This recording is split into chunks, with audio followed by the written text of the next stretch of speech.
ನೋಡಿ ನಾನು 10 ನಿಮಿಷದಲ್ಲಿ ಆಗುವಂತಹ ರಸಮನ್ನು ತೊಗೊಂಡು ಬಂದಿದ್ದೀನಿ. ಯಾವ ಥರ ಮಾಡೋದು ಮತ್ತು ಎಷ್ಟು ಬೇಗ ಮಾಡೋದು ಅಂತ ತೋರಿಸ್ಕೊಟ್ಬಿಡ್ತೀನಿ. ಹಾಯ್ ಎಲ್ಲರಿಗೂ ನಮಸ್ಕಾರ, ಹೇಗಿದ್ದೀರಿ? ಚೆನ್ನಾಗಿದ್ದೀರಾ? ನಾನು ಕೂಡ ಚೆನ್ನಾಗಿದ್ದೀನಿ. ನೀವು ಚೆನ್ನಾಗಿದ್ದೀರಾ ಅಂತ ಅಂದ್ಕೊಂಡಿದ್ದೀನಿ. Welcome to my Banashankari all in one ಚಾನಲ್ಗೆ. ಫ್ರೆಂಡ್ಸ್, ಯಾರೆಲ್ಲ ನನ್ನ ಚಾನಲನ್ನು ನೋಡ್ತಾ ಇದ್ರೆ ದಯವಿಟ್ಟು ಸಬ್ಸ್ಕ್ರೈಬ್ ಮಾಡ್ಕೊಳ್ಳಿ. ಮತ್ತು ವಿಡಿಯೋ ಇಷ್ಟ ಆದರೆ ಲೈಕ್ ಕೊಡೋದನ್ನು ಮರಿಬೇಡ್ರಿ. ಫಸ್ಟ್ಗೆ ಹೇಳ್ತಾ ಇದ್ದೀನಿ. ಇವತ್ತು ನೋಡಿರಿ, ಇಲ್ಲಿ ಅನ್ನಕ್ಕೆ ಬಿಸಿ ಬಿಸಿ ರಸಮ್ ಹಾಕ್ಕೊಂಡು ತಿಂತಾ ಇದ್ದೆ. ಸೂಪರಾಗಿತ್ತು. ಮತ್ತು ನಿಮಗೂ ತೋರಿಸ್ಬಿಡೋಣ ಅಂತ ತೋರಿಸ್ತಾ ಇದ್ದೀನಿ. ಬನ್ನಿ ನೋಡ್ಕೊಂಬರೋಣ. ಇಲ್ಲಿ ಪಟ್ ಅಂತ ಒಂದು ಮಿಕ್ಸರ್ ಜಾರ್ ತೊಗೊಳ್ರಿ. ಮಿಕ್ಸರ್ ಜಾರಿಗೆ ಏನೇನು ಸಾಂಬಾರಿಗೆ ಹಾಕ್ಕೋಬೇಕು ಅಂತಲೂ ತೋರಿಸ್ಬಿಡ್ತೀನಿ, ನೋಡಿಬಿಡ್ರಿ. ಇಲ್ಲೆಲ್ಲರೂ ರೆಡಿ ಮಾಡಿ ಇಟ್ಕೊಂಡಿದ್ದೆ ಒಂದೇ ಒಂದು ತಟ್ಟೆಯಲ್ಲಿ. ನೋಡಿರಿ, ಒಂದು ಈರುಳ್ಳಿ ಕಟ್ ಮಾಡಿ ಇಟ್ಕೊಂಡಿದ್ದೀನಿ. ಮತ್ತು ಹಸಿಮೆಣಸಿನ್ಕಾಯಿ ತೊಗೊಂಡಿದ್ದೀನಿ, ಒಂದು 3 ಹಸಿಮೆಣಸಿನ್ಕಾಯಿ, ಒಂದು ಸ್ವಲ್ಪ ಬೆಳ್ಳುಳ್ಳಿ ತೊಗೊಂಡಿದ್ದೀನಿ, ಒಂದು ಟೊಮಟೆ ಹಣ್ಣನ್ನು ತೊಳೆದು ತೊಗೊಂಡಿದ್ದೀನಿ, ಮತ್ತು ಸ್ವಲ್ಪ ಕೊತ್ತಂಬರಿ ತೊಗೊಂಡಿದ್ದೀನಿ. ಬನ್ನಿ ಇವಾಗ ಮಿಕ್ಸಿ ಮಾಡ್ಕೊಂಬರೋಣ ಇದನ್ನು. ನೀವು ಇದ್ದರೆ ಸ್ವಲ್ಪ ಹಸಿನ ಶುಂಠಿ ಹಾಕಬೇಕು. ನಾನು ಇಲ್ಲ, ಹಸಿ ಶುಂಠಿ ಮನೇಲಿ ಖಾಲಿ ಆಗಿತ್ತು, ಅದಕ್ಕೆ ಇರೋದ್ರಲ್ಲೇ ರಸ ಮಾಡ್ತಾಯಿದ್ದೆ. ದಿನಾ ಸಾಂಬಾರು ತಿಂದು ತಿಂದು ಬೇಜಾರಾಗಿರುತ್ತೆ. ಆಮೇಲೆ ನಮ್ಮ ಹೆಣ್ಮಕ್ಳಿಗೆ ಏನಪ್ಪ ಅಂದರೆ ಏನಾದರೂ ಒಂದು ಮಾಡಿಲ್ಲ ಅಂದರೆ ಸಮಾಧಾನ ಆಗೋದಿಲ್ಲ. ಲಾಸ್ಟಿಗೆ ಒಂದು 6 ಮೆಣಸಿನ್ಕಾಳನ್ನು ಹಾಕ್ತಾಯಿದ್ದೀನಿ, ಟೇಸ್ಟ್ ಬರುತ್ತೆ ಅಂತ. ಇನ್ನೊಮ್ಮೆ ಹೇಳ್ತೀನಿ ನೋಡಿ ಫ್ರೆಂಡ್ಸ್, ಇದಕ್ಕೆ ಜೀರಿಗೆನ ಲಾಸ್ಟಿಗೆ ಹಾಕ್ತಾಯಿದ್ದೀನಿ.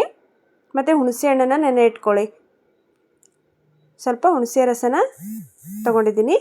ನೋಡಿ, ಒಂದು ಈರುಳ್ಳಿ, ಒಂದು ಟೊಮೊಟೊ ಹಣ್ಣು, ಒಂದು 3 ಮೆಣಸಿನ್ಕಾಯಿ ಕಟ್ ಮಾಡಿ ಇಟ್ಕೊಂಡಿದ್ದೆ, ಮತ್ತು ಜೀರಿಗೆ, ಮೆಣಸಿನಕಾಳು, ಮತ್ತು ಬೆಳ್ಳುಳ್ಳಿ, ಕೊತ್ತಂಬರಿ ಹಾಕ್ಕೊಂಡಿದ್ದೆ. ಇಲ್ಲಿ ಈ ಕಡೆ ಒಂದು ಸಣ್ಣ ಪಾತ್ರೆ ಇಟ್ಕೊಂಡಿದ್ದೆ. ನೋಡಿ, ಸಣ್ಣ ಪಾತ್ರೆಗೆ ಎಣ್ಣೆನ ಹಾಕ್ಬಿಟ್ಟು ಕಾಯಕ್ಕಿಡ್ತೀನಿ. ಸ್ವಲ್ಪ ಬಿಸಿಯಾಗಿದೆ ಇಲ್ವ ಅಂತ ನೋಡಿದೆ. ಬಿಸಿಯಾಗಿತ್ತು. ಸ್ವಲ್ಪ ಎಣ್ಣೆನ ಹಾಕ್ಬಿಡ್ತೀನಿ. ತುಂಬ ಅಂದರೆ ತುಂಬ ಟೇಸ್ಟ್ ಆಗುತ್ತೆ. ತುಂಬ ಸಿಂಪಲ್ ಇದು. ನಾ ಯಾವ ಬೇಳೆನೂ ಹಾಕಿಲ್ಲ, ಏನಿಲ್ಲ. ರಸಮ್ಗೆ 10 ನಿಮಿಷದಲ್ಲೇ ನೀವು ರೆಡಿ ಮಾಡ್ಕೋಬೋದು ರಸಮನ್ನು. ಮತ್ತು ಸ್ವಲ್ಪ ಜೀರಿಗೆ ಹಾಕ್ತಾಯಿದ್ದೀನಿ. ಆಮೇಲೆ ಸ್ವಲ್ಪ ಒಣಮೆಣಸಿನ್ಕಾಯನ್ನು ಹಾಕ್ತಾಯಿದ್ದೀನಿ. ಕರಿಬೇವು ಹಾಕ್ತಾಯಿದ್ದೀನಿ. ಸಾಸಿವೆ ಕಾಳನ್ನು ಹಾಕ್ಬಿಡಿ ಫ್ರೆಂಡ್ಸ್. ಆಮೇಲೆ ಆವಾಗಲೇ ನಾನು ಹುಣಸೆ ರಸ ತೊಗೊಂಡಿದ್ನಲ್ಲ, ಅದನ್ನು ಹಾಕ್ತಾಯಿದ್ದೀನಿ. ಮೇನ್ ಇದಕ್ಕೆ ಹುಣಸೆ ರಸ ಬೇಕು. ನೋಡಿ ಎಷ್ಟು ಚೆನ್ನಾಗಾಗುತ್ತೆ ಅಂತ ನೀವೇ ನೋಡ್ತಾ ಬನ್ನಿ. ವಿಡಿಯೋ ಸ್ಕಿಪ್ ಮಾಡಿದ್ರೆ ಗೊತ್ತಾಗಲ್ಲ. ಇವಾಗ ಇದನ್ನು ಹುಣಸೆ ರಸ ಹಾಕ್ಬಿಟ್ಟು ಸ್ವಲ್ಪ ಹೊತ್ತು ಕುದಿಸ್ಕೊಳ್ಳೋಣ. ಕುದಿಬೇಕಿದು. ಕುದಿಯೋಕ್ಕೆ ಬಿಟ್ಬಿಡಿ. ಅದೇನು ಫ್ರೆಂಡ್ಸ್, ಒಂದು 5 ನಿಮಿಷದಲ್ಲಿ ಕುದಿಯೋಕ್ಕೆ ಸ್ಟಾರ್ಟ್ ಆಗುತ್ತೆ. ನೋಡಿ, ಇಲ್ಲಿ ಹುಣಸೆ ರಸ ಎಷ್ಟು ಕುದಿಯುತ್ತಲ್ಲ ಅಷ್ಟು ಟೇಸ್ಟ್ ಬರುತ್ತೆ ರಸಮ್ಮು. ಆಮೇಲೆ ಆವಾಗಲೇ ನಾನು ಮಿಕ್ಸಿ ಮಾಡಿ ಇಟ್ಕೊಂಡಿದ್ನಲ್ಲ, ಈರುಳ್ಳಿ, ಮೆಣಸಿನಕಾಯಿ, ಮತ್ತು ಟಮಾಟಿ ಹಣ್ಣು, ಬೆಳ್ಳುಳ್ಳಿ, ಜೀರಿಗೆ, ಮೆಣಸಿನಕಾಳು, ಕೊತ್ತಂಬರಿ ಸೊಪ್ಪು ಇಷ್ಟು ಹಾಕಿಬಿಟ್ಟು ಅದೇ ಮಿಕ್ಸಿ ಮಾಡ್ಕೊಂಬಂದಿದ್ದನ್ನು ಇದಕ್ಕೆ ಹಾಕ್ಬಿಡೋಣ. ಈ ಥರ ಪಾತ್ರೆಯಲ್ಲಿ ಸಾಂಬಾರು ಪಲ್ಯ ಮಾಡೋದಕ್ಕೆ ತುಂಬಾ ರುಚಿಯಾಗುತ್ತೆ. ನೋಡಿ, ಇವಾಗ ಇದನ್ನು ಸ್ವಲ್ಪ ಹೊತ್ತು ಕುದಿಸ್ಕೊಳ್ಳೋಣ. ನೋಡಿದ್ರೇ ಬೇಗ ಬೇಗ ಊಟ ಮಾಡಬೇಕು ಅನಿಸುತ್ತೆ, ಅಷ್ಟು ಚೆನ್ನಾಗಾಗುತ್ತೆ. ಟ್ರೈ ಮಾಡಿ ಫ್ರೆಂಡ್ಸ್. ಇವಾಗ ಇದಕ್ಕೆ ಸ್ವಲ್ಪ ಉಪ್ಪನ್ನು ಹಾಕಬೇಕು. ರುಚಿಗೆ ತಕ್ಕಷ್ಟು ಉಪ್ಪು ಹಾಕಿ, ರುಚಿಗೆ ತಕ್ಕಷ್ಟು ಉಪ್ಪನ್ನು ಹಾಕಿ ಸ್ವಲ್ಪ ಬೆಲ್ಲನ ಹಾಕೋಣ. ಮೊದಲಿಗೆ ಬೆಲ್ಲ ಹಾಕ್ತಾಯಿದ್ದೀನಿ, ಆಮೇಲೆ ಉಪ್ಪು ಹಾಕ್ತಾಯಿದ್ದೀನಿ. ನೋಡಿ, ಬೆಲ್ಲ ಉಪ್ಪು ಹಾಕಿ ಸ್ವಲ್ಪ ಹೊತ್ತು ಮತ್ತೆ ಕೈ ಆಡಿಸ್ಕೊಂಬಿಡಿ.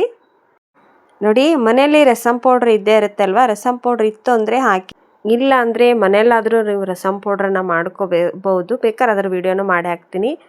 ಮತ್ತು ಖಾರ ಪುಡಿನಾದರೂ ಹಾಕ್ಬೋದು. ಅಷ್ಟೇ ಫ್ರೆಂಡ್ಸ್, ರಸಮ್ ಪೌಡ್ರ್ ಹಾಕಿದ್ದೀನಿ. ನೀವು ಖಾರ ಬೇಕು ಅಂದರೆ ಮತ್ತೆ ನೋಡಿಬಿಟ್ಟು ಹಾಕ್ಕೊಳ್ಳಿ. ರಸಮ್ ಪೌಡ್ರ್ ಇದ್ದರೆ ಹಾಕೋದಕ್ಕೆ ಹೋಗಬೇಡಿ, ರಸಮ್ ಪೌಡ್ರನ್ನ ಹಾಕಿ. ರಸಮ್ ಪೌಡ್ರ್ ಇಲ್ಲ ಅಂದರೆ ಖಾರದ ಪುಡಿ ಹಾಕಿ. ನೋಡಿರಿ, ಹೆಂಗಿದ್ರು ಮೆಣಸಿನಕಾಳನ್ನು ಹಾಕಿರ್ತೀರಲ್ಲ, ಹಾಗಾಗಿ ಹೇಳ್ತೀನಿ, ಟೇಸ್ಟ್ ಭಾಳ ಆಕತಿ, ಸೂಪರಾಗಿ ಆಕತಿ. ಟ್ರೈ ಮಾಡಿ, ಖಂಡಿತ ಚೆನ್ನಾಗಾಗುತ್ತೆ. ಈ ಕಡೆ ಬಿಸಿ ಅನ್ನನೂ ರೆಡಿ ಮಾಡಿದ್ದೆ. ಬಿಸಿ ರಸಮ್ ರೆಡಿ ಆಯಿತು. ಏನಾದರೂ ಡೌಟ್ ಇದ್ದರೆ ಕೇಳ್ರಿ.